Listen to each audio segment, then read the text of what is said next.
Well, hello Glue Troopers, and welcome to this special episode of Max's Models After Hours. I got home this morning, I got about 4 a.m. to catch an early flight out. Back home, had a ton of things to do, but they're done. I'm only home a day or so before I have to go back. I'll try and get out what content I can. But while I was on the road, I finished reading this book, The Great Air Races. And I'm also still reading the book, I Can Never Be So Lucky Again by Jimmy Doolittle. And between this book, which is sort of like an almanac of all the races from 1909 up until the 38, 39, basically World War II. It's a Bantam book. And some websites I went to and some YouTube links that I found that I'll see if I can't link below. I've decided what I'm going to do is an air race series. And what we're going to start off with tonight is basically understanding the differences in the air races. I've been watching aircraft and reading about these things my whole life, but I never in my head really got everything straight. I mean, I knew what these races were, but I kept getting them confused. And I came up with a simple mnemonic to help kind of keep it straight. Now, the really big three races were Schneider Cup, the Bendix, and of course the Thompson Trophy. And one way to kind of help keep things straight, just think Schneider starts with an S, Schneider for seaplanes. C starts with an S. The word sea is in a body of water. So seaplanes, Schneider. The Thompson race was a land aircraft race around a closed circuit where they were around the pylons or the towers. So just think T, Thompson, T, tower. So that's the closed circuit around the towers or around the pylons. And then you have the Bendix, think B for Badlands, because that's where a couple of the planes went down, including Roscoe Turner having a crash on a Zuni Indian reservation. So Bendix was a cross-country flight, and usually it went from California to Cleveland. And of course they would have to make a couple of stops. And all of these were duration tests and skill tests, but they were skills of different things. The Thompson Trophy, the tighter you could turn around the pylon, the quicker you could flatten it out. It was a hint of aerobatics because of those tight turns at high speed, whereas the Bendix, being a cross-country, was more of a test of navigation and cross-country skills as much as anything else, and of course the speed of the aircraft. But as we'll learn as we go on, that was definitely only one of the many factors. And of course the Schneider was the seaplanes. And it seems a little odd since they were dragging those big pontoons, but the seaplanes were actually faster for a long time than the land planes, and not for the reasons I thought, and we'll get into that later. Now, it all started off around 1909. The general rule was if any country won one of these races 3 times in a row, the race would be ended and the trophy would be retired, and that country would get to keep it. And we're going to get into it. We're going to talk about the design of the aircraft, a lot of myths about the GB, which still, that plane scares me enough that I call it the heebie-jeebies, but we're going to talk about it because there were a lot of GB aircraft that were actually very stable and highly thought of. And we'll talk some about Zantford Granville and the 5 Granville brothers and the whole story on the GB. There's an excellent video that I'll link below if you just want to go watch that. It'll kind of explain everything. But none of these videos by themselves tell the entire story. And I had to go through 3 or 4 different sources, a couple of different books, and probably a half dozen YouTube videos to kind of fill in all the dots. So what I want to do is try to present everything in a coherent way that it makes sense, because each of them leaves out something important. since YouTube doesn't really have a time constraint, we can kind of go down in the weeds on it. Now, one of the reasons I want to do this is because obviously I'm building 2 race planes right now, and I just built 2. I built the GB and I'm building another one. And I built the S6B, which is going to be a pivotal airplane. And I've got that Italian race float plane also that was just given to me. And of course, I'm still working on the Waddell Williams. And there's so much richness in here. I knew that the S6B was important to the development of the Spitfire. I didn't appreciate just how direct and important the development was. I always wondered why the Spitfire was from a company named Supermarine, but then I realized, well, they were making float planes before that, so Supermarine. So anyway, there's just so much to cover. And not to get away from the core of this channel, we will be talking about models, because models play a big part of this. You do realize that a lot of people, and myself included, believe that the Hawk, although Frog really got into, was arguably the first manufacturer of plastic model kits as we know them today, there's also the argument that Hawk actually made the first plastic kit, and it was of a pre-war American race plane. And why an American race plane instead, and I never really thought about it until now, but why a race plane instead of a military plane? I mean, like an actual fighter plane. Because race planes were the hottest thing out there. They were way faster than the fighters that the military had, which is a whole nother thing. So we got a lot of ground to cover. Of course, Hawk and later testers made and still make a pretty good series of race planes. They've got the S6B, they've got the GB, they've got the Laird Solution, they've got the Ike. So there's, and of course there are other companies that make them. Of course, the Williams brothers made the Waddell Williams racers and the Bulldog and a bunch of others. So the race planes are actually fairly well represented, but we're going to talk about airplanes that, to my knowledge, there's no model of, and some of them that on paper had no business being there, like Whitman's Bonzo and some of these others, and the beautiful French aircraft that were finally entered in the national races. And we're going to talk about now. One quick thing, and then we'll have an unbox. So I have several unboxings. I just got back, and there were several boxes waiting. We'll get into that. I'm not going to get into to it all now. We're going to do this in a series because there's a lot to cover here, and I think it's all really interesting. But the main thing I wanted you to understand tonight was that Schneider was seaplanes, Thompson was pylon racing, Bendix cross country. And they weren't the only ones. Well, and there was also the Greaves race, which is, I believe, airplanes below a certain engine displacement. I want to say 540 cubic inches or something. I'll look it up. But that was an important race, but it was for smaller aircraft. And some of these airplanes, and the things that these guys did, it's just, the more I read about it, the more amazed I am. And so many myths. The GB, without a question, the Granville Brothers, R1, R2, and I didn't realize until I got into reading this that the R1 and the R2 were not the same.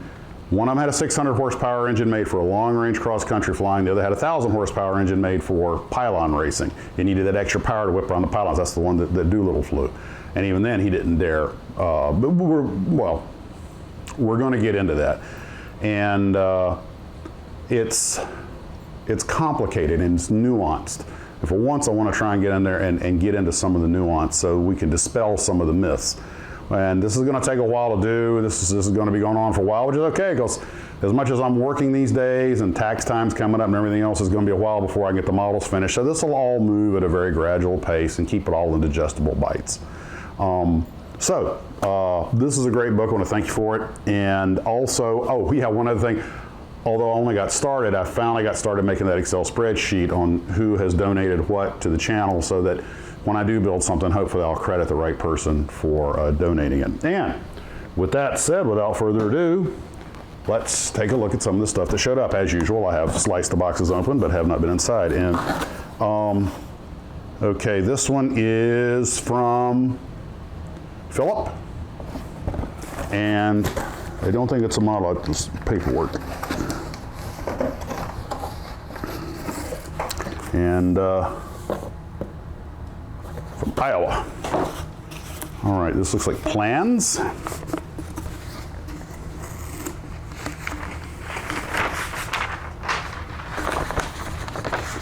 And these are plans for the Blackburn. And I hope at some point I can get around to making this thing. That's cool. That airplane was not going to win any beauty contests, but there's something intriguing about it. And Philip had said he was going to send that to me, so thank you, Philip. And I wanted to, I always make sure I'm not leaving anything in the box or missing a note or something that somebody sent me. Thank you, Philip. And this next one is from Mr. Legrand, and Do Not Bend, okay? And this is, oh, the Aurora collection of figure kits. He told me he was going to send me this DVD. I'm sure there's going to be plenty of useful stuff on here. Here's a note attached. Hi, Max encloses a DVD titled A Collection of Aurora Figure Kits by Mark Miloski. I hope I'm saying that right. It covers a lot of the early Aurora kit figures from the 50s onward. I never knew Aurora made so many figure kits. They really did, didn't they? Also, whoever built these showed a lot of care and patience and joy. Again, thanks to the videos. I've noticed you've gotten a lot of mileage out of wearing the t-shirt. Let me know if you need another one. I might at some point. I'm wearing the other one right now just because obviously I'm shooting this video in the house because it's 81 degrees outside and I didn't have a chance to cool down the Tarbis, so I just figured it'd be easier since I'm really not going to be able to get out and do much on this short stint of days home because, like I say, other real world stuff. But I do love that shirt, and I will possibly let you know about that because I would not rule that out. And the next one is this is international, and it came from, I'm not sure, it's got my address on, here we go, on the back. Mr. Fago, Christchurch. All right, that's a long way. And it says Christchurch and then has a BH. I'm assuming that Christchurch is in, oh, okay, may officially be open in Great Britain. Okay, and let's pull.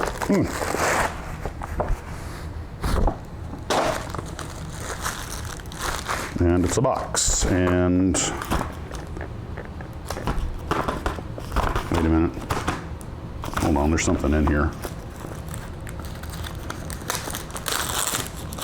I think the box might have got crushed. I believe there's a model in here.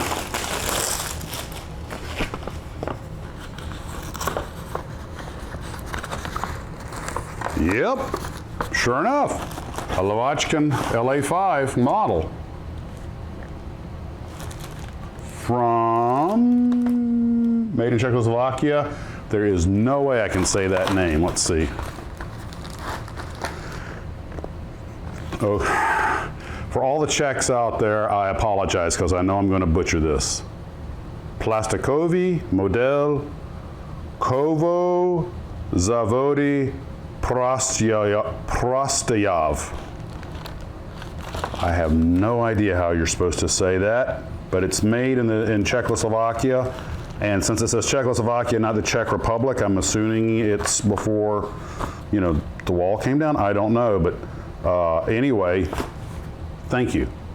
Thank you very much. And that will be an issue. I am sorely lacking in Russian aircraft, I regret to say. So let me put this and this right here and put this with it. Because now we have a big box. Oh, big box. And this is from Mr. Brown. Okay. Oh. All the way from California. Hi, Max. Enclosed, please find the kit and an additional surprise. I hope you enjoy them.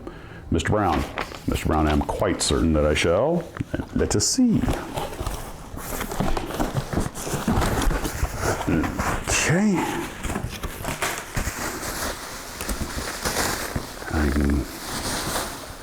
Oh, wow. Okay, I think this is the surprise, but holy crap. Can you see me now? This is a Renwall atomic cannon. Goodness, I hate to think. This is not a cheap model. This is, oh wow. I've always chickened out on buying one of these. The atomic cannon, that is awesome. Ooh, I don't dare open it. I don't want to risk losing any points. It looks like it's all in there. Oh my gosh. Thank you, thank you, thank you. It's an old army guy. I'm like, whoa. Oops. Sorry, Darth. Okay, now I believe this is the surprise. Let's see what's in here. Get the knife. Cut away gently outside the cardboard. 6 colored photographs of planes manufactured by Consolidated Vultee Aircraft Corporation, San Diego, California. Please do not fold photographs. So this we have got to see.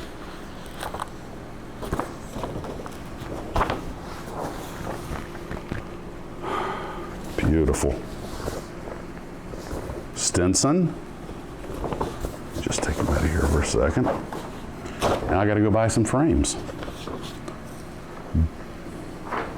Put this where they lay flat. B-24 Liberator. These are clearly vintage photographs. Of course, you can't say Consolidated without saying PBY Catalina.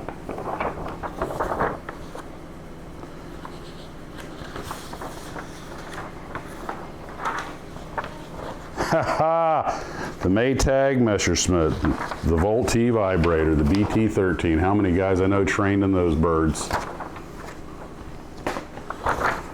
Ah, the Coronado. Nothing says class like the big old Consolidated Coronado.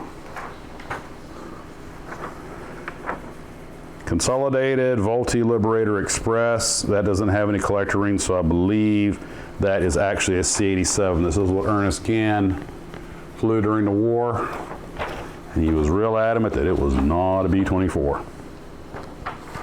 Those are beautiful. Thank you, Mr. Brown. Well, I've got a ton of homework to do. I actually dragged out the GB model so that I could talk about it tonight, but I think I'm going to wait till we get into it a little bit later, because there's a lot to that airplane that I just recently learned, and there's so much of that story to tell. Now, I will put the link below to the story about the Granville Brothers. It does not tell everything, but it tells a lot. And if you've got an hour to kill, 47 minutes or something, I think it's worth a watch. In fact, I'll see if I can link a couple of them below. Guys, I want to thank everybody for this. I can't wait to get started on all of this. Just again, so many things that I want to do. April's going to be Mad Build Month, and I'm going to have to buy more shells. That's not a bad thing, by the way. Well, guys, I hope you enjoyed this little experimental 2-camera shoot. I do want to jump off on one tangent real quick before I sign off for the night. There is a little bit of a misunderstanding I have been operating under where these vintage aircraft are concerned, these old race planes of the 20s and 30s. I knew a lot of them were built in people's garages and stuff like that, and I knew a lot of these guys were teaching themselves. What I did not appreciate was just how competitive some of these really small, extremely minimalist airplanes were. And although I knew they were small, until I saw some of this footage, I did not appreciate how small. I literally could not fit in half of these airplanes. And some of those pilots, like somebody needed to feed them a sandwich. These guys were operating on shoestring budgets, but the thing that I learned that was so important was that the government, at least in the United States, had all but stopped supporting the development of aviation. A lot of what would become later on important military developments came from these, you could call it today, we'd call it crowdsourcing, but a lot of these very inventive guys who were often just self-taught engineers with an aptitude for mechanics who figured out how to do things. And the performance they got out of some of these airplanes, these little Monasco engines in them, is just staggering. The more I read about this, the more impressed I am. And it has really re-stimulated my interest in air racing. I used to look at the golden age of aviation, as they call it, as just sort of a cool period with a lot of neat stuff, but the more I dig into it, I realized a lot of the airplanes that kind of just didn't really interest me before, I made a big mistake in overlooking them, and we'll be talking about that later. Well, guys, once again, I want to thank you for tuning in. I'm going to be spending a couple of days on top of doing everything else, trying to figure out exactly how I want to organize this, because there's so much information. And of course, I want to do it in conjunction with building when I can. Most of it will probably come out in April. But I'll get out what I can, when I can. Maybe I'll sneak in a little building in the meantime. So guys, once again, thanks for joining me. Hope you're having a wonderful evening, and model on.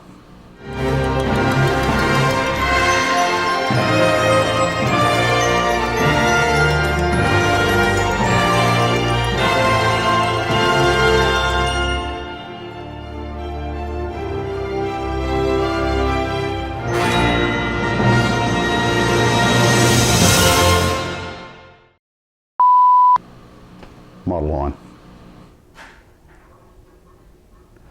Now the washing machine quits. As soon as I'm done, the washing machine quits. I just might do this whole thing over. I just might. I'm gonna go listen to it and see how bad it sounds. I can't do it open, I've already unboxed everything. That would be like cheating.